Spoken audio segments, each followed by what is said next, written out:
What is up, everybody? Welcome back to another video. In today's video, we're going to be diving in and breaking down the Lions' two most recent coaching hirings, and one of them is a former Detroit Lion. So let's get it started.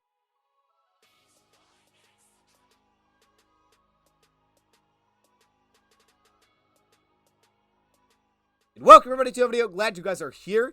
And yes, today we are talking about the two most recent additions to the Lions coaching staff. And I'm sure more of this will pop up as we go through the offseason, so stay tuned. Now, this is likely not breaking news. You've probably seen these coaching hirings announced. So that's not what this video necessarily is, because you've probably seen it. Maybe not. Maybe it's your first time. Well, now it is breaking news, but it's probably not. So today what we're doing is diving into these coaches, specifically their background, what they've done, and what I believe they'll bring to the table. And also on top of that, what is their role going to be for the Lions, and how does that affect the guys around them? So that's what this video is for. It's not really breaking news. It's more so to just break down these players. Now, quick side note, I do plan on being live tomorrow for the Senior Bowl to react to the Senior Bowl, talk about the players that are participating, talk some draft, really talk whatever. So if you guys want to catch me live, then I'm likely going to be live tomorrow for the Senior Bowl. So just for anybody that's maybe interested in that. But back to the video. We're going to dive into these two guys. One of them, unfortunately, I did not get to see play. He's a little bit before my time. I was alive, but a lot of you guys did get to see him play. And I know that drew a lot of hype from what I've seen within the Lions community, because a lot of you did see him play in his short stint with the Detroit Lions. And then again, the other coaching hiring was also a former player, another player that I did not see play live. So I'll try not to spend too much time on their their playing backgrounds. I'll touch on it, give you a background of it, but not too much time on, what type of player they were and that kind of thing, because I didn't get to see these guys play. I'll focus more on, what they've done really since that time. So with that, let's dive right into it, and let's start with the former Detroit Lion. It's also the most recent coaching hiring, I believe, announced, depending on when you're watching this video, and that is Dre Bly. Yes, Dre Bly. He was a 3-year player for the Detroit Lions, very short stint, but in that stint, he was a 2-time Pro Bowler. So let's go back a little bit. One thing that I found that was pretty interesting with Dre Bly that just kind of stood out to me was his size for a cornerback that was productive as he was. Now, there's no issue with this, but it definitely made me think of Aaron Glenn, who was also known as an undersized cornerback, only under 6 foot tall, that was extremely productive in the NFL. That's kind of the same case here with Dre Bly as well, and it may have been part of the reason that he wasn't ultimately a first-round pick, because statistically in college, he was incredible. He had incredible production, but the measurables, 5'9", 180 some pounds, 4'5", 140, 35-inch vertical jump, like that kind of thing can lead you to maybe not being a first-round pick, not necessarily having those tools. But in the NFL, statistically, he had an incredible career, just like he did at North Carolina back in college. I mean, he burst onto the scene in his redshirt freshman season with 11 interceptions. He finished his career with North Carolina with 20 interceptions, which at the time set the record for most interceptions in that conference. It would later be broken. He was also the only 2-time All-American player. He was named that as a redshirt freshman, so the numbers were outstanding there. Now, that led him to being a second-round pick by the St. Louis Rams, and he didn't see a ton of starts with the St. Louis Rams, specifically in his first 3 seasons, yet in those first 3 seasons, he still notched 12 interceptions, 14 in his first 4 years with St. Louis. Then, of course, he would have ended his rookie contract. He signed with the Detroit Lions. He was with the Lions for 4 seasons. He was ultimately then traded by the Lions, but still in those 4 seasons, talk about outstanding production, he became a Detroit Lion, basically became a full-time starter with the Detroit Lions, and put up 19 interceptions, 65 passes defended according to Pro Football Reference. He was then traded away for an offensive tackle, a running back, and a 5th-round pick to the Denver Broncos, and pretty productive there as well. And then he finished up his career with the San Francisco 49ers and back with the Lions on a short stint, but I don't believe he actually even played with the Lions a second time around. He began his coaching career back at the youth and high school levels. Okay, that's where he started off. He was a high school coach in Charlotte, and he was also a youth coach, I believe, for baseball as well at the time. And then he said he kind of dove into his contacts, and he ended up getting basically 2 internships. He worked as an intern with the Miami Dolphins and also with the New Orleans Saints. I believe he was part of the NFL Diversity Fellowship, which potentially helped him get some of those internships. Now, there is a clear connection here between Glenn Campbell and Dre Bly. He said he's, kind of stayed, I guess, in touch with Aaron Glenn, but that's back in 2017 when he was the intern with the New Orleans Saints. Dan Campbell would have been the assistant head coach after being with the Dolphins, and Aaron Glenn was the defensive backs coach. What stands out to me here is where he talks about being able to connect with the players, as we'll see by the recruiting background, definitely has that, and then being able to show the players, not just tell them. And he's specifically the cornerbacks coach, not secondary, he's a cornerbacks coach, and of course being a former cornerback, we'll talk about what he's done in the past, you would assume that he's going to do a really good job at that. Then you move forward to 2018, and very short stint, I believe it was like 2 months, he was with the San Diego Fleet as a cornerbacks coach. So that's what he was named as. They did play in 2019. Mike Marsh was their head coach, but he was only there for 2 months before later being then basically hired by North Carolina, which of course, as we just mentioned, that's where he played. So he was brought in by North Carolina, and apparently the head coach, Mack Brown, had this guy on his radar. Like, this wasn't just, okay, we're getting a guy that played here. Like, this was something that he felt like was part of going to be turning around North Carolina, because North Carolina, before he got there, was having some rough seasons. They had 2 really rough seasons before he got there. Stuck there all the way until now recently being hired by the Detroit Lions, as basically a month ago they mutually agreed to part ways. Take a look at his time with North Carolina. I thought this was interesting. I tried to look at some of their games,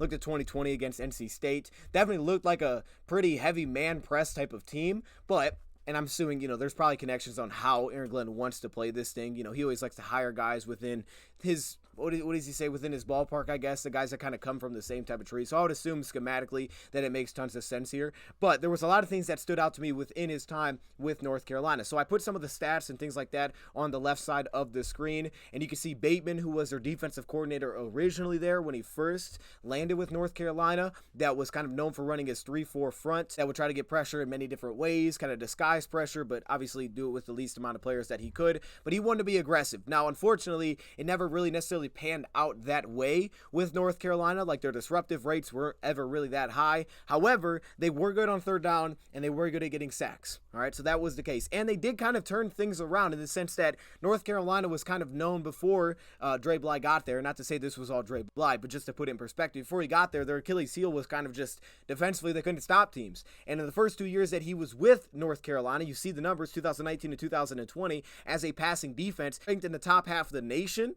And they definitely took some steps up in terms of coverage. 2019, 60% completion percentage, 229 yards a game, 1.4 touchdowns to 1.1 interceptions, and only 308 points. So 2019 and 2020, statistically, as a team, was pretty good. Patrice Rene, who was one of their cornerbacks, as you can see there by the quote saying the cornerback guru, I thought that was the first thing that stuck out to me, just reading on what the players thought of Dre Bly as their cornerbacks coach. He said he called him the cornerback guru. He said he's helped us a lot with how schematically they're asking us to play things, but mainly with the technique side. He was helping them with the technical side because obviously Dre Bly gets that. There are a lot of former players, and if you remember, Aubrey Pleasant's background as a player was a safety in college, so it wasn't a cornerback position necessarily, and on top of that, the Lions could use that with a lot of the youth that they have. Maybe just a guy that just his specialty is that. I also put land Tony Grimes. So what is this? Well, he was named in 2022 the ACC Recruiter of the Year, which I believe was 24/7 Sports that put that out every season. It landed Tony Grimes, who was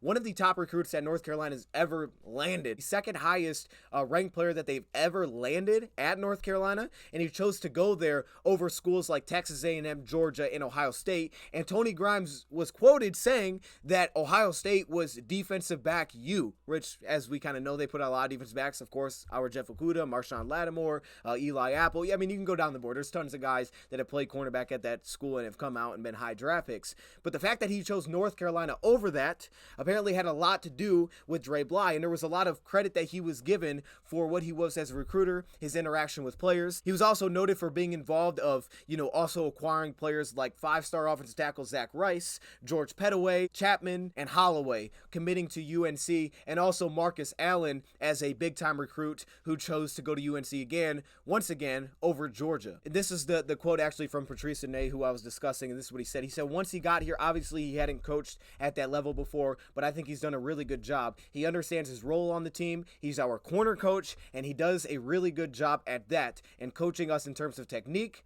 and how to do things scheme-wise. He said, Coach Bly, he's really just a corner guru. He knows everything about the position, and he's elevated my game so much for for just the short amount of time he has been with me. This was Grimes' quote saying, "I feel like a lot of people say that he's got no coaching experience in college, but I think he's going to be good. I think he knows what he's doing." So that was Grimes, who again was that top recruit that they brought in. This was Dre Bly speaking about kind of the recruiting that he had been a part of there. He said, "I feel like I bring a different element to coaching because of the things that I've been able to do. I can pick up my phone and call many different guys. The brotherhood that we share, the fact that those guys are rooting for me, the fact that those guys want to see more of us coaching because we feel like we have so much to offer. I just utilize it, man." He was credited for back in 2019 when they allowed 10 less points per game as a team than the year before in his first season really there, because he was hired in 2018, but it was the end of 2018.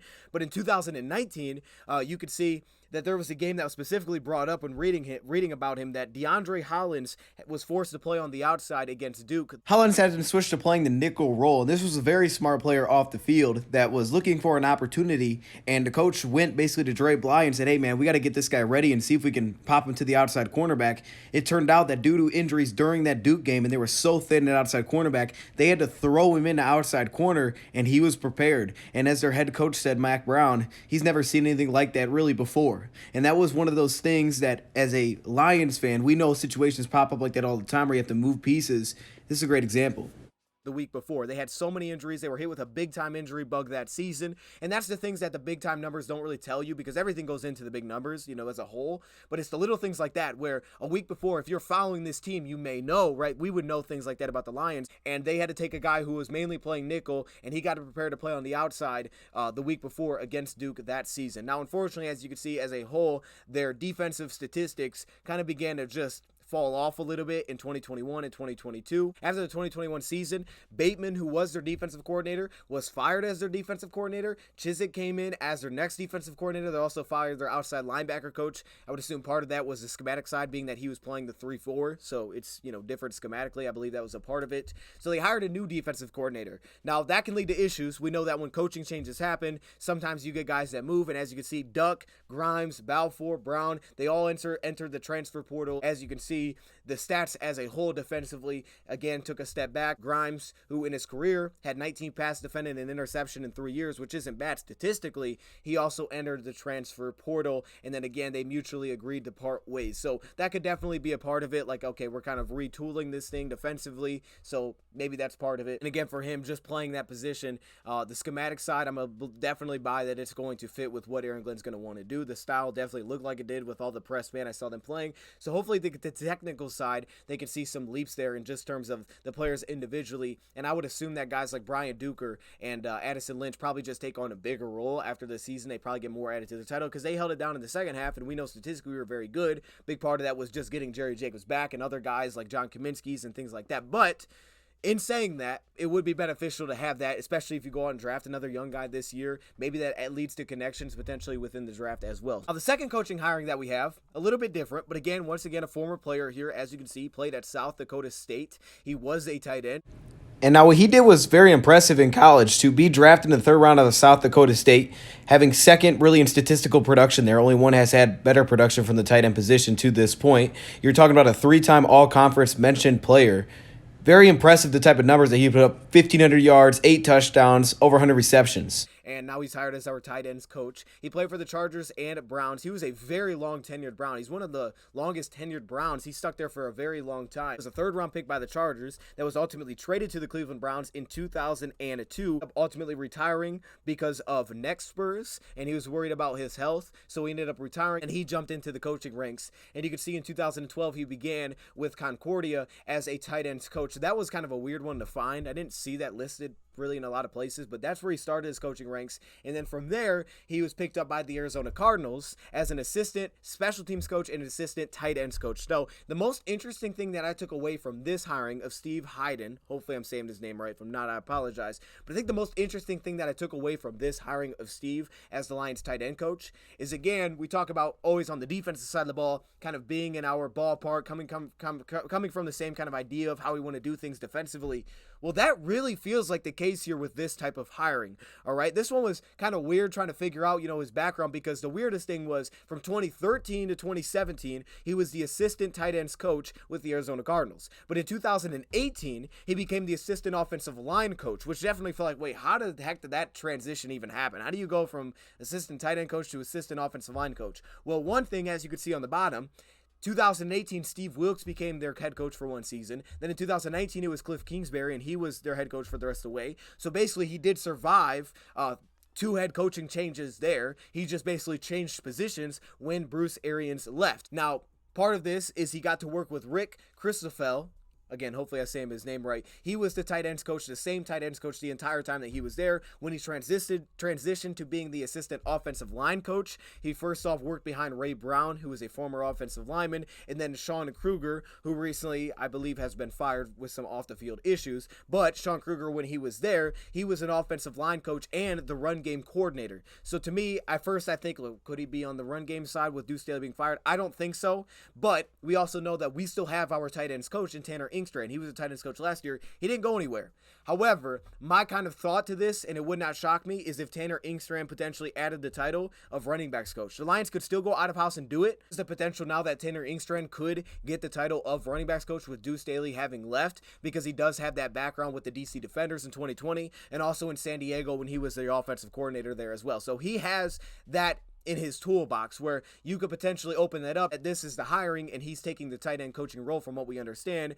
And you have Tanner Inkster, who is a pass game coordinator, and we'll have to figure that out on the defense side of the ball, but he's probably going to still hold that responsibility offensively. Maybe he becomes the assistant head coach, or maybe he just also adds the title of running back coach, and he kind of shift around his responsibilities a little bit here. But this guy did work with the guy, and he worked with the offensive line with the Arizona Cardinals. Now, one thing that really stuck out to me here with the tight end position, working with Bruce Arians always had an interesting take on the tight end position. Here are a couple of the quotes that I found. Arizona Cardinals, this is what he said.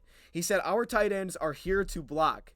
He said, "We pay too much money to our wide receivers to throw to tight ends." Now, I think that might be a little harsh in terms of saying, okay, that means Lions aren't going to throw to tight ends, but it does fit in with what we do, and I'll tie that into it in a second here, because I found another quote in 2020 from Bruce Arians, who was the head coach at this time. "We're not throwing 50 times to our tight end," and this was with Gronkowski when he was there as their tight end. They were talking about putting him in different spots. He said, "We're not throwing 50 times to our tight end. That's what the receivers are for." So just that kind of mindset I thought was very interesting, because if you take a look on the right side, look at the amount of targets that they had to tight ends. It was extremely low every season. It was near the bottom every single season in terms of how often they targeted their tight ends. 99, 86, 64, 87. Darren Fells was in there for 2 years, and of course he didn't have a college playing background. He was a basketball player, 6'7", 280 pounds. We had him for a little stint, and he was kind of just specific on what he was used for, and he was also a blocking tight end. There was the fact that the Arizona Cardinals during that stint as well, from 2013 to 2017, also went out and signed Jermaine Gresham to a 4-year, $22 million deal. And there were reporters of Arizona saying that this might be the most overpaid tight end in the NFL, because production-wise, there was some there. Like in 2016, he had 37 receptions for 391, and in 2017, he had 33 receptions for 322. That reminds me of when we signed Jesse James. That was the kind of numbers that, if that, I don't even know if Jesse James was putting up those kind of numbers. I'm not trying to take you back down a bad path, but I'm just saying, okay, it does kind of remind me of that a little bit. We paid the dude some money, and he didn't really do much in the passing game. But Arians kind of just bought into that. Like, that's not going to be what our offense is about. And hey, look, they had one of the top offenses, and they continue to have one of the top offenses when Cliff Kingsbury came in. And a quick note, the Cardinals traded for Zach Ertz when Cliff Kingsbury was there, and he became like one of the most productive tight ends in Cardinals history, because historically they really never had production out of the tight end position. Now, those are the PFF rankings at the bottom right there in terms of the offensive line and the massive improvements they made. They were a terrible offensive line, even healthy. That was not injuries. They were a terrible offensive line, and they took big-time improvements as he worked with the offensive linemen. So that's definitely something nice there. But I think it's just that maybe mindset. And now the hope thing is that we don't pay too much to a tight end and not utilize a guy. I don't think that will be the case. Brad, I don't think he's going to do that. But we saw last year when we traded away TJ Hawkinson, you could see the targets, and I can throw the thing up we show up a lot of times. Lions had 43 targets to their tight ends between week 9 through week 18. That would have been 27th most in the National Football League, okay? It would have been very low. The Lions really did not target tight ends often. That didn't mean they weren't part of the offense. They just had a specific role. They were mainly blocking tight ends, that would be utilized for the drags, the flats, the leaks, and in the red zone here and there, play action. There wasn't a lot of we asked of the tight ends. Every once in a while you get James Mitchell in the slot, but with TJ Hawkinson, he was more of the focus point of the offense, meaning we tried to find matchups with TJ. When TJ left, it wasn't about necessarily finding matchups as much with tight ends, I think, as it was just using them in certain spots. And what I love about this, you get the sense that everybody's on the page, from Brad to Dan to the entire coaching staff, on how they want this thing to look and how they want to build this. Going back to the trade of TJ Hawkinson and the fact that you were still be able to be impactful, you just kind of adjusted a little bit to how you were built as an offense. And then a hiring like this, if it does fall into that category, it makes tons of sense. And I think that helps you avoid some of those things where you give money to a guy and you don't necessarily utilize him. And it feels like the Lions are all on the same page with this type of move based on what we saw last season and how I kind of anticipated to look going forward. Instead of using a guy like TJ Hawkinson as trying to be your matchup piece, instead those are the receivers, and your tight ends kind of supplement through that. The benefits that the tight ends coach that he worked alongside, Rick Christoffel, who has basically just followed around Bruce Arians back in the 80s and Bay Buccaneers most recently, about having tight ends like that could play in line, is that, they can block first, and at the same time you can get matchups with linebackers. And that's different than using a fullback necessarily, the guys that can play different positions, because now you get a different amount of players in the box. When you put a fullback out there, basically Arians' idea was you got an extra player in the box automatically because you had a fullback on the field. So tight end blocking was kind of first for him, and all the tight ends knew that, and they even took less money to stay there when Bruce Arians was there. And I bring that up because I think that's kind of where the Lions are at. Not to say they won't utilize their tight ends. I think they will. I don't think they'll invest heavily there because that's not how they're building this offense. It may work perfect for what this guy's background is, for what Steve Heiden's background is and what he was around in terms of what we're going to be asking of our tight ends. We're not going to be asking the most complex routes. Now, James Mitchell, his athleticism, there's run after catch ability there, but it's more so like specific times we're going to use them in the passing game, and we're going to need them to be able to block. And pass protection is one of the most important parts there. We need our guys to be able to pass protect because that's big for play action. Bring them out from an inline position and utilize them on play action sets, more so that Y tight end versus the F tight end that we see moving a lot now in the NFL. I think it just kind of makes sense with what the Lions are doing here. You're probably going to get a bigger role for Tanner Inkstrand. He'll probably take on a little bit more of responsibility now that Ben Johnson is back. Maybe when Ben, if he ultimately leaves down the road, I think he could be a definite candidate to take over the offensive coordinator position. But you can also start to potentially prepare him for that a little bit if that's the route that he's looking to go, because he's done it before, with adding more responsibilities or different responsibilities, this next coming season, maybe a running back responsibility, getting him back into that department once again here. Ultimately, you feel really good about him within and working with every positional group basically within this offense, because he's also been a quarterback's coach and receivers and all of those things. So that's kind of my thoughts here on this hire of Steve Heiden. Those are the Lions' two most recent hirings that they have announced. Hopefully that made sense. I'm sure it was a little bit all over the place, but if there is more news, of course, we're going to break it down and discuss those. Again, I plan on being live tomorrow for the Senior Bowl. Let me know your thoughts in the comments below. Thank you for watching, and I'm out.